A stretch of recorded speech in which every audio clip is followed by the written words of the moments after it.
Hello. Come on in, come on in. Hi, how are you? Would you like a tea or coffee? Want a cup of tea? I'm the one that takes a coffee before sugars. I think there's a seat over here. If you give a wee seat, I'll get the tea or coffee. Hello everybody, come in, please find a seat. Hello, Kairos Women. Come on in, get a cuddle and a cuppa. We can laugh. We can cry. We can talk anything that matters. With all of us together, it'll be chaotically beautiful. Let us all sit and enjoy the Brew and Blether. Hi everybody, welcome to Brew and Blether, the Kairos podcast. My name's Frankie. My pronouns are they and them, and I'm one of the hosts for today. So we're going to just go around the Zoom and introduce yourself, say your name, your pronouns, and what you do at Kairos, or just what you do generally. Hello there, I'm Liz. My pronoun's she, and I'm the project assistant at Kairos, which involves doing a wee bit of everything really at Kairos. I started off being a participant, then I became a volunteer, and then a trainee, and then I got a job. So that's where I'm at the moment, and really enjoying all my time at Kairos. It's great. It's good to have you here as well. Thank you. We'll go to our other guest. I'm not going to point this time. Hi, I'm Emmagayle. My pronouns are she, her, sorry. And I'm a volunteer at Kairos. I helped with the Equalities Collective and the zine that we started up during lockdown. Thank you. And my co-host is Jules. Hello, I'm Jules.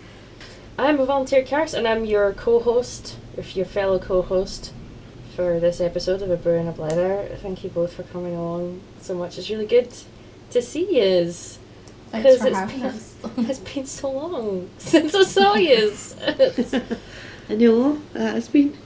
It's been crazy. I know, I've not seen people from Kairos other than during lockdown. I've not seen anyone since like March, I think. Maybe even longer. Oh my. Yeah, I think your your lockdown will have been the harshest of all of us, Emmagayle. Yeah, I looked at my Twitter the other day and I saw that I'd tweeted the week before we actually went into lockdown saying I'm locking myself down because you heard about it all in the news that it was coming to the UK, and I was just like, I'm not chancing it. So I started, I think, about the 13th, 14th of March, something like that. But yeah, because I have like muscular dystrophy, and if I got the virus, it would really potentially put me at harm, so I wasn't risking that at all. Especially when I'm at college, like there's so many people in the college I go to, and like I have to use the lifts because we're on usually like the 5th floor, and anything past floor 3 people aren't walking the stairs, so like I'm going to be packed in a lift with lots of people, and I just wasn't taking that risk for myself. It's quite scary. It's kind of strange sort of thinking back to around March, because in a way it feels like, you know, years and years ago, given how long this year's been, but at the same time, given it was when we last sort of really saw each other, it kind of, in a sense, feels like yesterday for me. I don't know. It's the same for anyone else. But Yeah, I think it does. Yeah, it just all kind of came about really quickly. I know that it was all in the news and everything that it was coming, but I think you don't really believe sometimes things until they actually happen, you know. And then it was like, oh, all right, okay, what we're going to do now, you know. And if you actually sit and think about all the processes that you've personally been through over since March, it is a long time, but it doesn't actually feel that long, you know, because certainly with me, I'm working at Kairos. We were working all through lockdown, and we had to resort to working from home, and how are we going to change the way that we work to get out stuff out to the community and still be able to connect with the community. So it was a whole new different way of learning to work.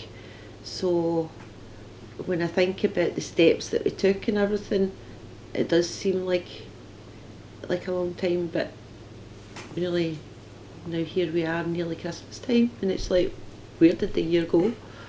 You know, it's amazing. Yeah. Yeah, I don't think people thought it was going to be as long as this. That's the No. scary thing. Like, we were just like, oh, it'll be here for a month or something, and it'll be Yeah. life as normal, but it'll be like the flu people were saying at the start, and it's like, it is not the flu.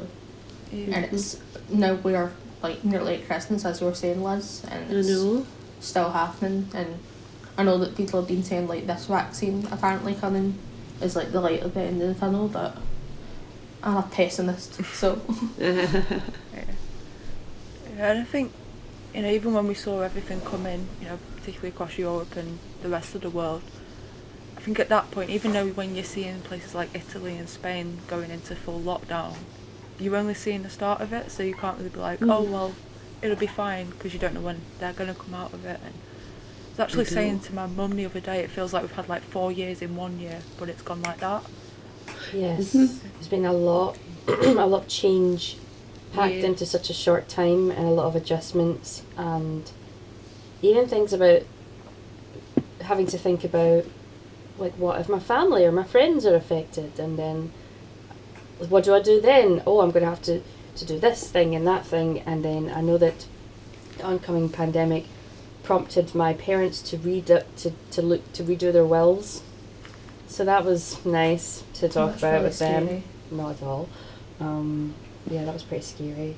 And it's almost like anytime somebody has a cough or something like that, it's like, oh, uh-oh. And then unfortunately I do have a cough, but it's not a dry cough, and I haven't been in contact with anyone for weeks, so it's fine. Just yeah.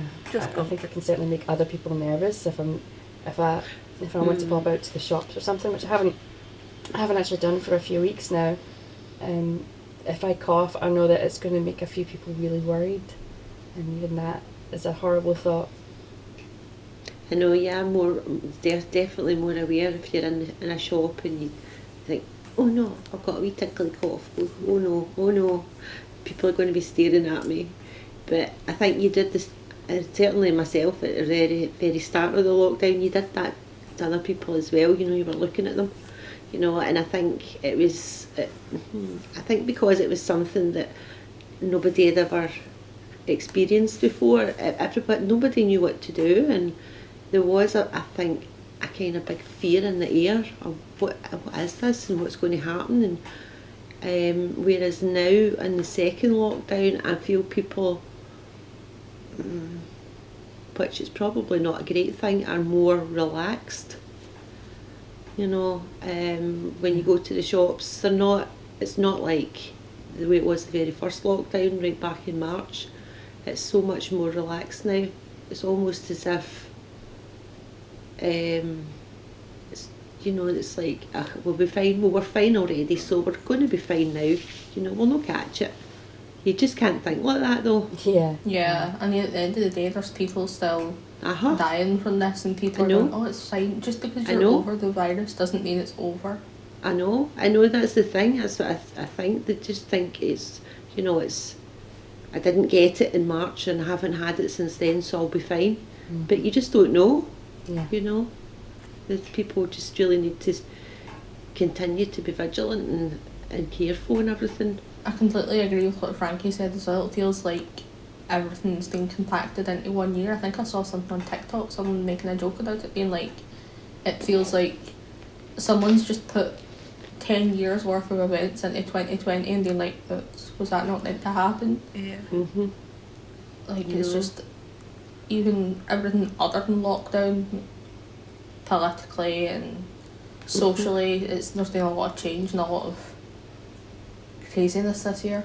Yeah, I mean, like, there's the lockdown itself, and particularly because that's come in various stages of, you know, full lockdown and various seasons to relative normality and then into the second wave. But, you know, there's also kind of big events going on with the protests in America and the elections and all of the stuff that's been going on in various sort of government sectors in the UK and in Scotland and stuff. Kind of feels like things are sort of compressed, but at the same time it feels like people are adapting quite a lot. So when you go to, you know, the shops, or when you just see people on social media, it seems like this is almost normal now. Yes. even though no one really wants it to be normal. Yeah. Yeah, I think that's kind of like what I was meaning, like when you go to the shops now, you know, it's just like, yeah, we wear our face masks, yeah, we sanitise our hands, that's just part of life now. And that's what we do now. What you were saying before about when you hear someone cough and it kind of makes you nervous. Ironically, when I wear a face mask, I'm more inclined to cough, and I don't know why. It's like, I'm trying to make you feel safe, but also I'm going to start coughing now. And it's got dinosaurs on it, which isn't relevant, but it's a very good mask. Yeah. Mine's got diamantes on it. Fancy. Not really fancy. I think it was only £1 at Home Bargains. You know. So going on to, around the sort of idea of a new normality, is there anything that about the year or about various parts of the year that you find particularly either difficult to adapt to or surprisingly easy to adapt to? Well, I've had to start online learning for a course that I didn't sign up for online learning. It's quite an adaptation, maybe that's the word. Yeah.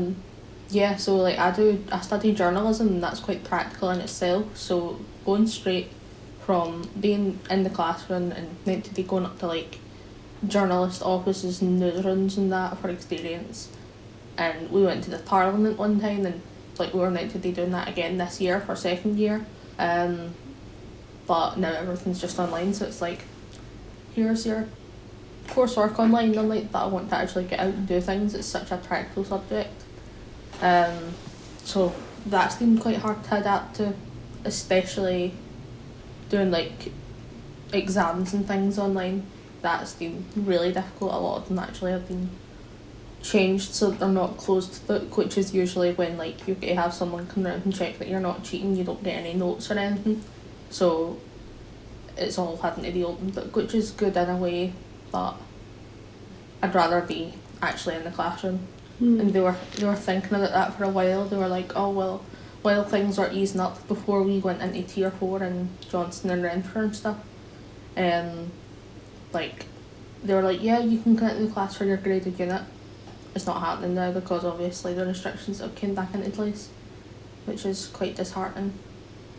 Must be quite hard to discipline yourself, I think, if you're studying and learning from home. It's really hard. Like I'm quite used to getting up and then like getting ready, getting into the car, driving to college, and then that's me awake for the day. But like just sitting in your house and stuff, it's quite difficult to. Whose phone is that? It's mine. It's the house phone. It's probably somebody selling something. I never answer my house phone. It's the joys of having to do everything over Zoom now, isn't it? Like, you can't just sit in the same space and have an hour, and now there's a phone coming in. I was working. I was in a meeting. I was in a Zoom meeting. And that's just absolutely true, isn't it? Yeah, does anybody else have tons of meetings these days? Like more than ever before? I feel like I'm in so many meetings all the time, and then at one point I'm saying to my friend the other day, like, oh, sorry I didn't see your message, I was in a meeting, do you wanna watch something together then? And she goes, oh, meetings, very professional. I was like, I'm such an adult, I've got all these meetings all the time. I've got so many meetings as well, Jules. I totally get you. Like, before lockdown, it's just like, oh, I'm just going to go speak to some people at Kairos, and it's not a meeting, it's just a wee chat, because it feels like a chat, and now it's on Zoom. It's like, this is a meeting at a serious time. Breakout rooms and writing notes. Not that I wasn't writing notes before. So you were saying, there things that, now what was it? I can't remember the way you put it, but things that we during lockdown, a bit good things, bad things, things that we struggled with, things that we learned, kind of thing. So sort of something that, I don't know, maybe something that you've been doing to pass the time, or something that you've kind of found it especially difficult to adapt or to have change. I think I've learned that I'm quite adaptable. I think that's what I've learned. I think sometimes we just kind of go along, plod along in life, and we just creatures of habit. I think sometimes, you know, we get up, we get washed, we get dressed, we go to work, or we go to college, or we do whatever it is we do, and it's just a lot of the time we're on automatic pilot, I think. Yeah. Well, I certainly am. And then you have to, the whole world changes, and you have to like sit and reevaluate things and sort of go, oh, well, I can't do that now. I just actually can't. I just can't. I can't like go to the shop for, you know, I can't, there's things are closed, things are not happening. I can't go to work. I just can't. It's not a choice. It's not like I just go, oh, I don't feel like it today. You just can't do it. And it's like, how do you physically, and I think mentally even is more so challenging as well, the mental part of it, to say, how do you actually kind of get your head around that and say, you know, I'm going to be all right. Yeah. You know. Did it have did all this change have like a particular impact on your mental health, did you find? Because I found it really, really tough. I think in a kind of funny way, I think the way I kind of deal with things in life is, I think I just do it and get on with it, and then it's the aftermath. I kind of go, whew, oh yeah, that was hard, that was tough, kind of thing. And it was when lockdown kind of was getting lifted, and when we were allowed to go back to Kairos, just the staff, and then we could meet people for a walk, or we could meet them in the outside space, things like that. I actually realised that I live alone myself, but with my wee dog Lola. But I actually realised that the connection with people was really, really important to me, and I really appreciated it more than I had for a long time. Yeah. And actually just seeing people and, you know, just having a random conversation, nothing really like, and not actually doing anything, but just seeing people and how are you, how you getting on, and just the connection. I just felt, oh, do you know, I actually really, I thought I was quite okay with my own company, but I'm really not. I really do need other people, if that makes sense. No, I found that about myself as well, and it actually really surprised me. It surprised me. Yeah, I really liked having my own space and being by myself a lot before, but I forgot how much random interpersonal interaction that there is, even when you're not spending a lot of time with other people. Even passing by folks in the street, and there might be a little shared look, or like, oh, I like that person's top, or oh, instead of feeling like you need to avoid everybody, or even a little bit of small talk with a person in the shop that isn't about doom and gloom on the pandemic. On the news, on the telly, and you're sitting there and you're all alone listening to this news and this bad stuff. That's all bad. You know. And you just go out and you get a wee bit of, you should say, a wee bit of banter, you know. Like talking to people about the weather. I miss talking to people about the weather of all Yes. things. I know. Like, oh, it's rainy today. Like, oh, so it is. It's cold outside. So that was Scotland. Yeah, of course it is. You know. But it's like, you know, I want to talk about the rain, you know.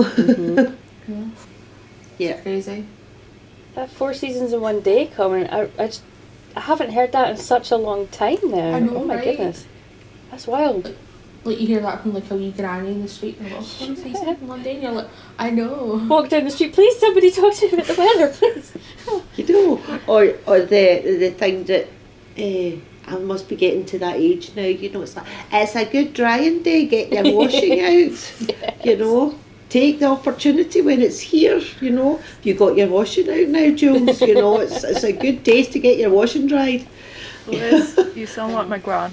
Yeah, I know I sound like my granny, you know, because that's what she used to say to me, like that, have you got your washing out? And I'm like, no, I've got better things to do in my life, you know. And now we don't have better things to do with our lives. No, I'm getting, don't. you know, I know, and I'm getting to that age, you know, it's like that, oh, it's important, I get my washing out, oh, I can't, look, it's all the 4 seasons in the one day, you know, I can put it out and it's lovely, and then half an hour later it's pouring, and then the next minute it's, oh, the stress.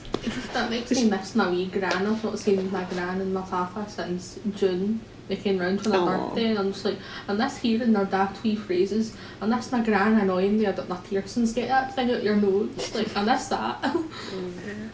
I know it's just things that you kind of take for granted, isn't it? Like I was saying, you just sometimes you're an automatic pilot, and you the things that I don't mean you deliberately take them for granted. It's just the way life is, you know. Yeah. And then when it's not there, like your granny grandpa's not there, it's the choice to see them is taken away. I think. Yes, I think that's the thing. It's like before, like this time last year, you could maybe say, oh, we're going to come round and see you on Saturday, you know, but they just can't do that now. They just can't. It's the choice is taken away. Yeah.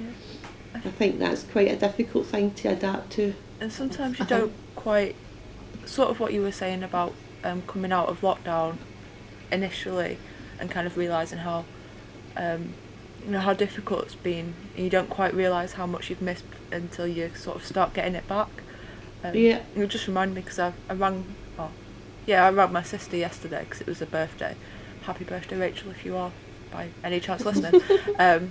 And she put my gran on the phone because they're in a bubble, because you're allowed to do that in England apparently. And I heard my gran's voice for the first time in probably about a year.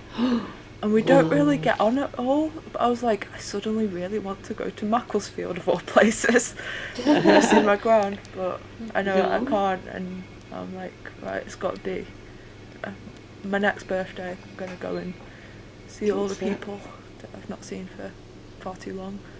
And then my sister rang me today and started talking about a uni course. And I'm like, I'm glad I'm not doing online learning. Very glad. Trust me, it's not ideal at the moment, and I don't think I would have been able to cope if this was my first year. Like, I was talking, because we did like a meeting with the first years that are doing the course another week I think it was, to like say this is what it's like and all that. But like, how are you to tell someone this is what it's like that I did my first year real life in person and you're doing it all online? Yeah. It's just crazy. Look, there's Lola joining in. Yes, that's my dog. She's been doing her online learning too, clearly. Sorry about that, Emmagayle. That's alright. But yeah, like online learning's really taken a toll, like mental health wise as well. Of all years to start counselling again, I started counselling at the start of this year, got one session in, and then everything was online and like phone calls, and I was like, this is not ideal. Yeah. Like counselling, I find it easier to speak to someone face to face, but over the phone I'm just like, this isn't what I signed up for. I didn't sign up for an online course, I didn't sign up for online counselling. This has just not been my year. Yeah. But yeah, it's just been like online learning's really taken a toll as well. Like I would rather be in class and actually doing it and being practical and just chatting. Like, you never realise how much you miss, like, sitting and listening to your lecturers go on rants and stuff, or like listening to your pals making a joke in the middle of class, or like sitting messaging your friend under the desk. Not that I do that. Oh, you know, That's of course, absolutely not. I don't do that. I never got into what talking at school either. None of that. It's just the little things that you miss, and as you were saying, Liz and Frankie, like, you take for granted, even though at the time you're like, this is great, but now you're like, oh yeah, I kind of did take that for granted. I didn't cherish it, because how are you expected to cherish something when you don't think it's going anywhere? Yeah. I know. I think, certainly myself, I've become more appreciative, I think. And I think in a way I've kind of slowed down a bit. You know, it's like, you know, if it's not done today, it'll get done tomorrow. You know, don't worry about it. You know, it's like, there's so much sadness and upset and terrible things going on, and people losing people and all that kind of stuff, and you think, well, do you know, is it really that important, this thing that this time last year I thought was, I have to get this done today, it's really urgent, and I have to be really anxious about this, because this is what the life is all about, you know. And I think I've become more kind of laid back and relaxed, I think, as well. Mhm. Which is obviously a good thing. That's right. I find Sometimes myself to- the opposite. Sometimes to the point as I was getting up to lunchtime, but That was when you wake up. That was when you wake up. I But wish then- I was that way, Liz. Do I swapped? oh, I know. I know it's difficult, and I think everybody has experienced it in their own individual way. I think it's a bit of a strange one because in one way it can kind of bring perspective to things, and you think, oh well, the things I'm worrying about, it's not worth worrying about. Look at everything that's happening, Yeah. and that's relatively minor. But at the same time, kind of the absence of things to do can kind of make everything seem more important. So it's like, oh well, Yeah. this is now going to stress me, and this is going to stress me. So it's kind of like, kind of contradicts itself in a way. I don't know if Yeah, that kind yeah. of sums up what you were both saying. And No, you're absolutely right, because I think isolating yourself, you become like quite comfortable within your own space, and to actually go back out into the big wide world can cause great anxiety. yeah. Really. Yeah, definitely.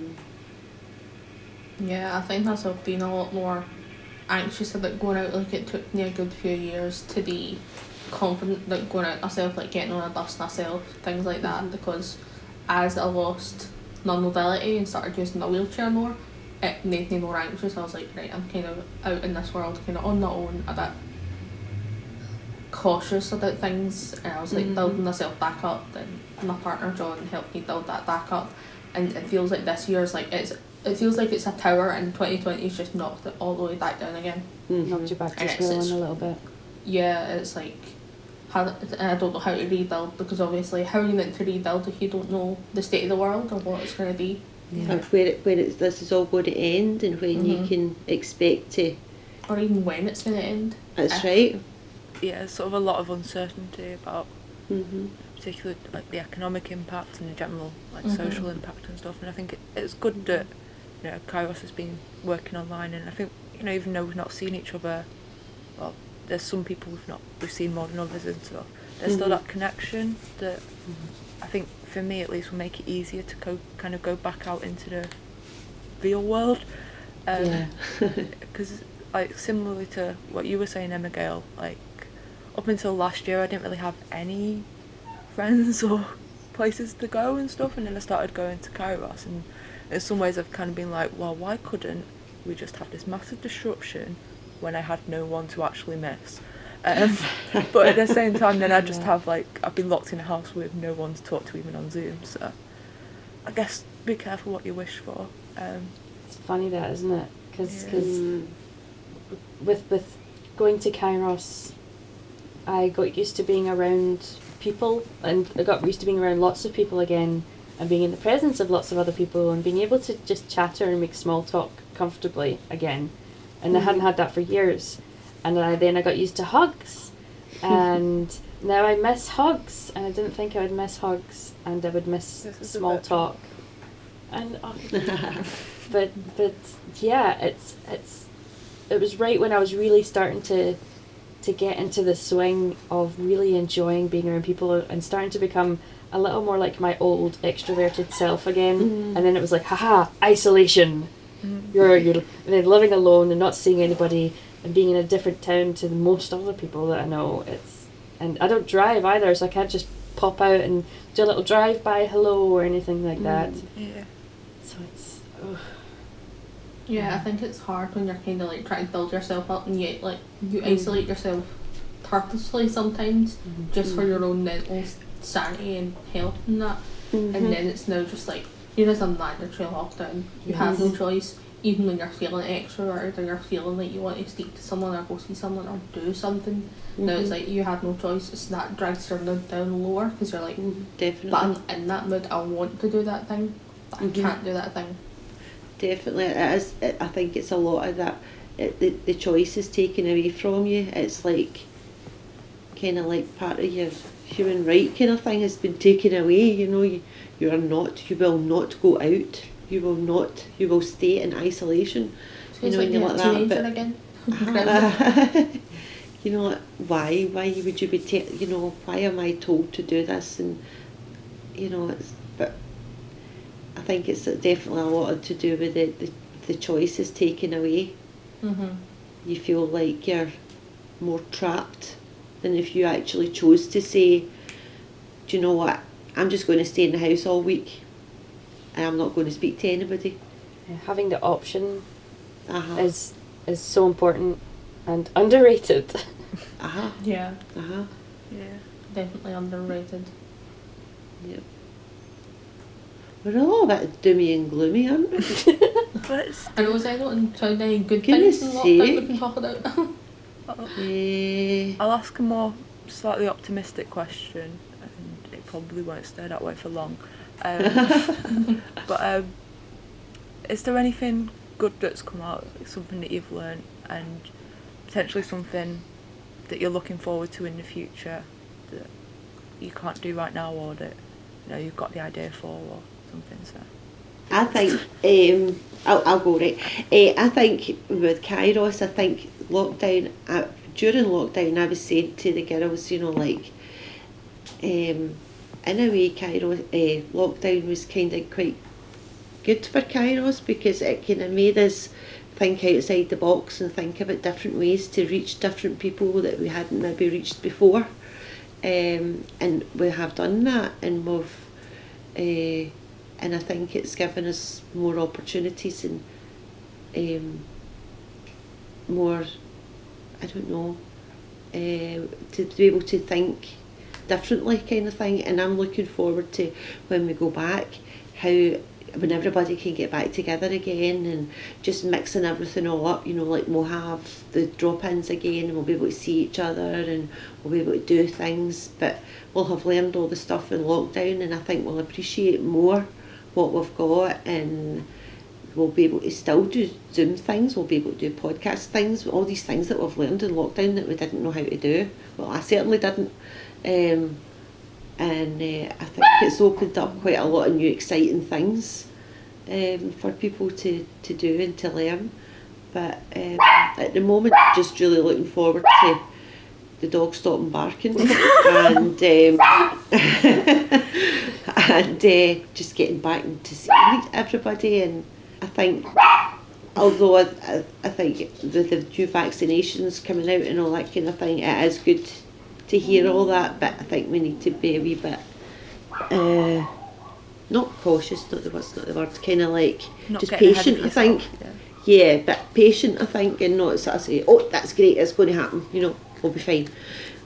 Just need to be patient, unfortunately, a wee bit longer, and it will come, and we will all get back together again. And I'm looking at that'll be great, won't it? We'll have a big party. Can all get excited about being stabbed in the arm. I know, it's fantastic. Here's my arm, stab it with your needle. I'm a pincushion. I want my freedom. I've already been stabbed this year. I can't say I'm looking forward to another one. No. Like going for a flu jab was odd during all this. I was like, that's strange. But yeah, things I'm looking forward to. I'm looking forward to the way, not the way people feel when lockdown's done, but just seeing the celebrations of it and being able to do all the things that we've not been able to do, and seeing people again. I just miss people. I didn't realise I was as personable and liked people as much. Yeah. I suppose when you're around people all the time as well, and you think, oh, I must be so antisocial and unsociable, oh, I really need my time alone after all this time amongst people, and now it's like, actually, it's the other way around. Oh no, it's the other way around. I was just looking at it from the wrong perspective. Yeah, like I need those people to balance it out. Definitely we do. We definitely all need each other. Just for balance, I definitely still find all of you exhausting. So. Oh, of course. That's fine. I take that as a compliment. I think. But no, you think. I think people. I think a lot of people. Some people, obviously, you can't change everybody, but I think a lot of people have changed their perspectives and the things that are important to them, and it will be. And I'm hoping, people will be more kinder to each other than what they were before lockdown. Yeah. Appreciate each other more. So that's something to look forward to when Rudy gets back together. Oh, so excited to think about it. Yeah, that's actually something that I hadn't really thought about before, about how, I mean, obviously there's things like, oh yeah, when I see people again, it's going to be great, but I didn't consider that there's probably going to be actual legitimate celebrations and get-togethers, and like the first public events are going to be packed with people. Everybody's going to be so happy, and It's going to be mad. yeah, it's going to be amazing. There's going to be so much energy, the buzz around it, I think, and then yeah, we'll totally have to have like maybe a couple of Kairos parties just to make sure everybody can get definitely. along. It's sort of really difficult to be spontaneous. Mm-hmm. I went into town the other day went to the supermarket, and I got like right outside the supermarket and then realised I didn't have a mask, and I was like, I've come all this way and I can't even go in the shop. But then I walked back to try and get it, so I was go to a different shop. Then went in, came back out, I'd forgotten it again, and then looked in my bag and realised I'd had 2 there the whole time. Oh no! Oh no! So I think I've got a bit of sieve brain going on. I've done that as well. Halfway down the road, takes me probably about 15 minutes to walk to a shop from here, and I've been halfway down the road, and it's like, no mask. Yeah. Turn round, go back, get your mask. Yeah, or forget it and then realise you already had it. Oh dear. Or you go into the shop. I did this one time. I was going into Iceland to get something, and I was in a rush, and I just dashed in, and then I was like in the queue, and I was like, oh, I've not got my mask on. Oh my god. Oh, how did that happen? Just sort of I didn't do it on purpose. I was just like in a rush, and I just totally forgot. Yeah. It's like, oh no, felt like a pure criminal. You can see people outside the shop, like walking towards the shop, turning back, and you're like, they forgot their mask. Yeah. I know. You're like, I see you. Sort of walk of shame. No. Back to the car, and you're like, oh, it's a shame. Okay. Yeah. Yeah, it's like the new keys or phone. You're like, mask, phone, keys. Got it. I can go now. Yeah. I think we might be coming towards the end of the kind of maximum amount of recording time. Yeah. Okay. So Jules has got the most pivotal question. Me? Yeah. I thought you had the most pivotal question. I was going to have, but you asked it better last week. Oh, Of right. your fantastic acting skills. So I'm going to bestow the honour upon you. Well, yeah, it's because we did say to you before this, like, this isn't going to be a Q&A, and we're not going to have like, oh, we ask you a question and you have to come up with a pure brilliant answer on the spot. It's a little bit of a lie, because we do have one now. Okay. And the question is, how do you take your tea? Well, It's very important. wet. It's a good start.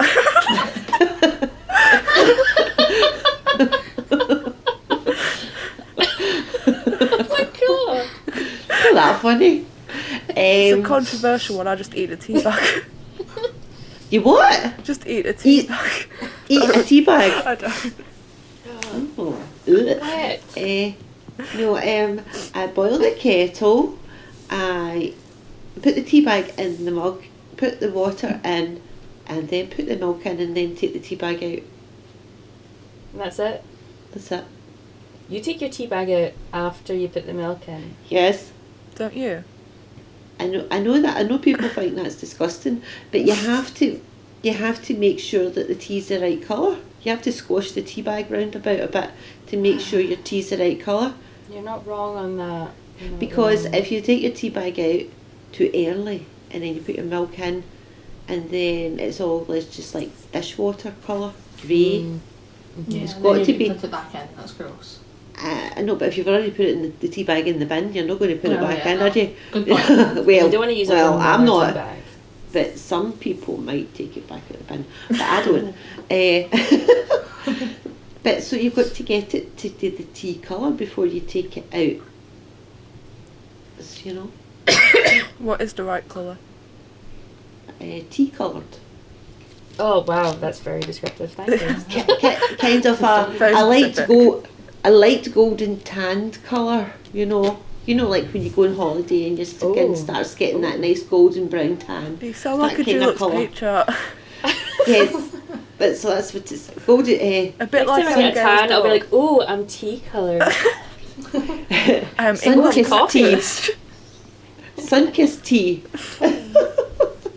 Maybe Emmagayle, do you like a good cuppa?